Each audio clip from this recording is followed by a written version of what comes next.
막달라 마리아에 대해서 우리가 함께 은혜를 나누기를 원하는데요. 누가복음 7장과 요한복음 12장에 예수님의 발 앞에 향유를 부은 여인이 나오고 있습니다. 똑같은 사건인데 반복하고 있는 것일까요? 아니면 다른 두 사건일까요? 결론적으로 말씀드리면요, 성경을 비교해 보게 되면 시기와 장소가 조금 다릅니다. 요한복음에는요, 배단이었고요, 십자가 지실 날이 얼마 안 되는 시기였습니다. 근데 누가복음에는 바리새인 시몬의 집이었고요, 시기가 조금 그것보다 앞입니다. 그리고 두 여인이 예수님께 한 행동도 보게 되면 조금 다릅니다. 누가복음 7장에 나오는 여인은 죄 많은 여인으로 묘사되고 있고요, 요한복음 12장에서는요 그런 언급이 없습니다. 그래서 그냥 결론적으로 말씀드리면 요한복음에서 향유옥합을 깨뜨린 여인은 베다니, 나사로의 집에 살던 나사로의 동생 마리아다라고 얘기합니다. 이것에 대해서는 학자들의 이견이 없습니다.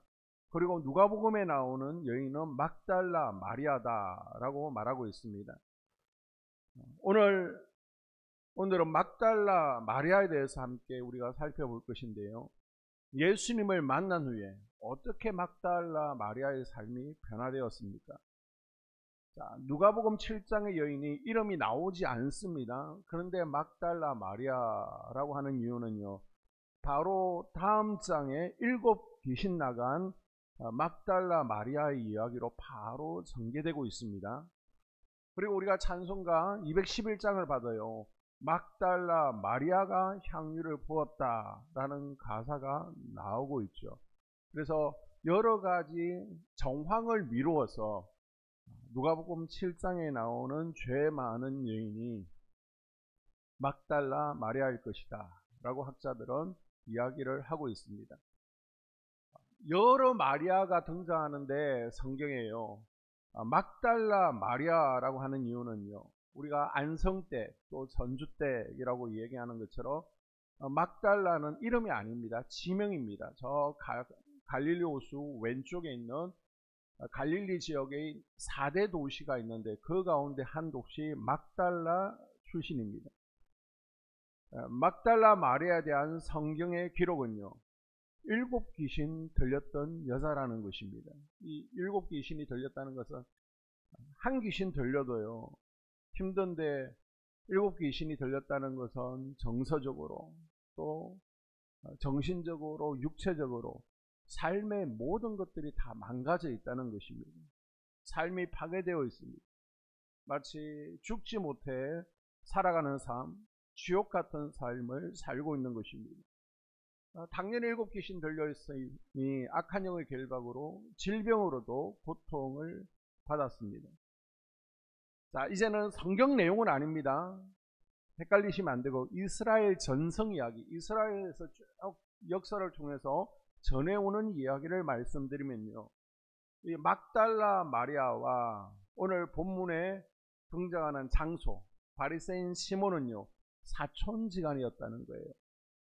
시몬이 사촌 오빠입니다. 시몬이 이 막달라 마리아 동생을 이용해서 창녀의 길을 걷게 하는 겁니다. 이 죄가 죄 많은 여인이라고 하는데 이 죄가 무엇이냐, 이렇게 성경에 언급할 정도면 매춘부의 삶이 아니겠느냐라고 학자들이 추정하는 것입니다. 이 사촌 동생을 통해서 돈벌이를 하고 있는 겁니다. 또한 요한복음 8장에 보게 되면요, 간음하다 현장에서 붙잡혀 돌에 맞아 죽을 뻔한 여인이 나오고 있잖아요. 바로 이 여인이 막달라 마리아다라고 하고 있습니다. 근데 이 여인이요 이제 예수님을 만남으로 고침을 받았습니다. 변화된 겁니다. 그동안 마귀의 종으로 살았습니다. 이제는 해방되어서 예수님의 충성된 종이 되었습니다. 이후 막달라 마리아의 삶이 어떻게 변화됩니까? 예수님을 끝까지 쫓는 삶으로 변화되어지죠.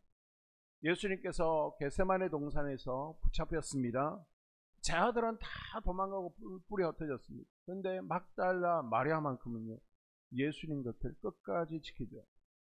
십자가에 달릴 때 다른 제자들은 무서워서 도망가고요. 저 멀리 떨어져서 보고 있지만 막달라 마리아는 예수님 곁에 자리를 지켰습니다.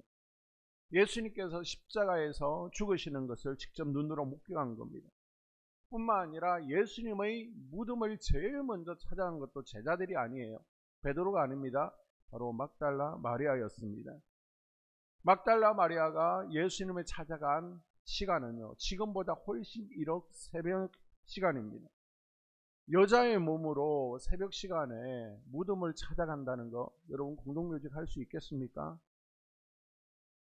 마리아가 무덤을 향해 찾아간 것은요, 이거는 대책 없는 사랑이었습니다. 계산하지 않는 사랑이었습니다. 무모한 사랑이었습니다. 결과 부활하신 예수님을 제일 처음 목격하는 영광을 누리게 되죠.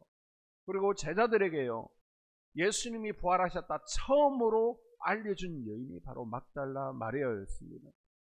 그래서 후기에 이제는 막달라 여자 마리아 복음서, 마리아 복음서라는 책이 발견되어집니다. 성경에는 들지 않은 외경이라고 그러는데요.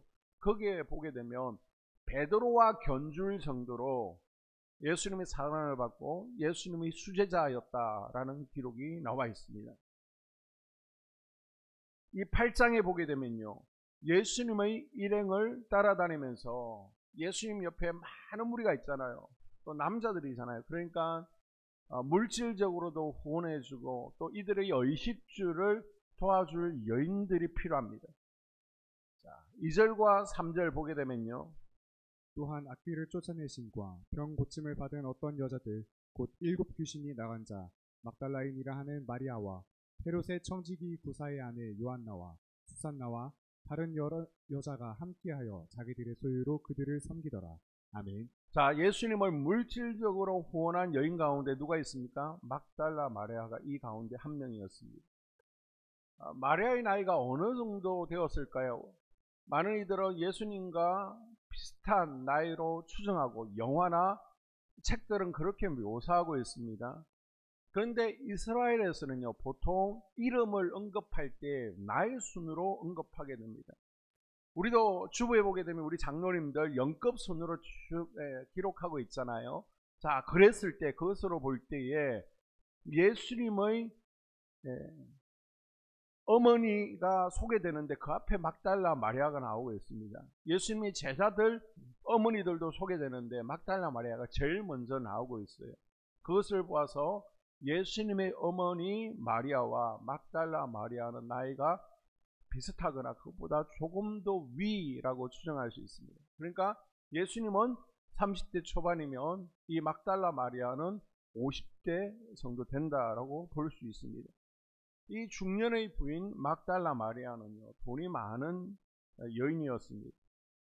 예수님을 만나 귀신이 나가고요, 온몸이 깨끗이 되자 자기가 가졌던 재산을 가지고 예수님과 또 제 아들을 후원하는 이를 행복으로 여기며 살아갔습니다.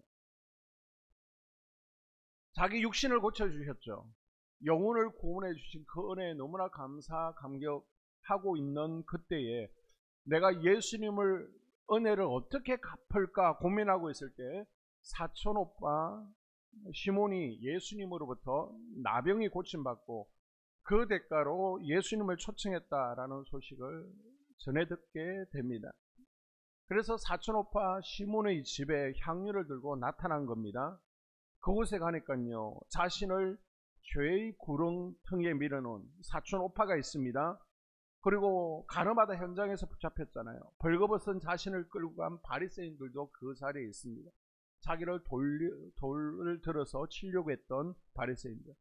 이 어려운 자리에 막달라 마리아가 향유가 든 옥합을 가지고 와서 예수님 앞에 붓는 겁니다. 마리아가 향유를 붓는 것을 보고 제 아들이 빠르게 계산합니다. 유다가 딱 계산해 보니까 어림잡아도 300데나리오, 최하 3천만 원 이상인 것입니다.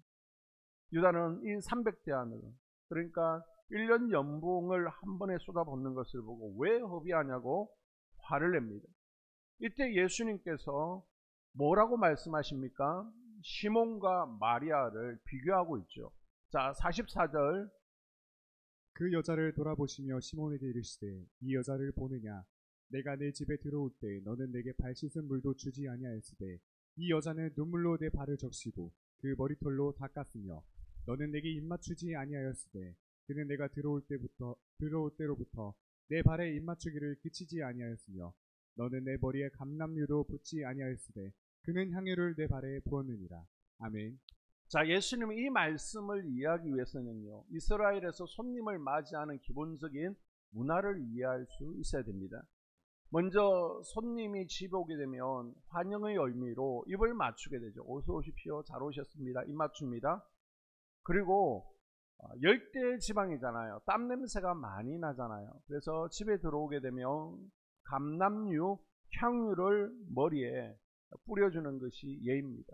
향수 같은 의미를 가지고 있는 것이죠. 그 다음에 발을 씻겨줍니다. 샌들을 신고 다니니까 발에 모래 같은 게 많잖아요.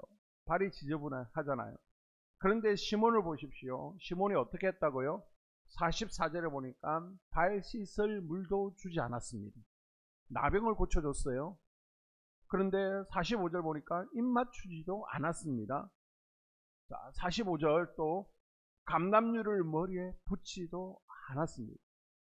시몬은요, 바리새인입니다. 하나님을 잘 믿는 자예요.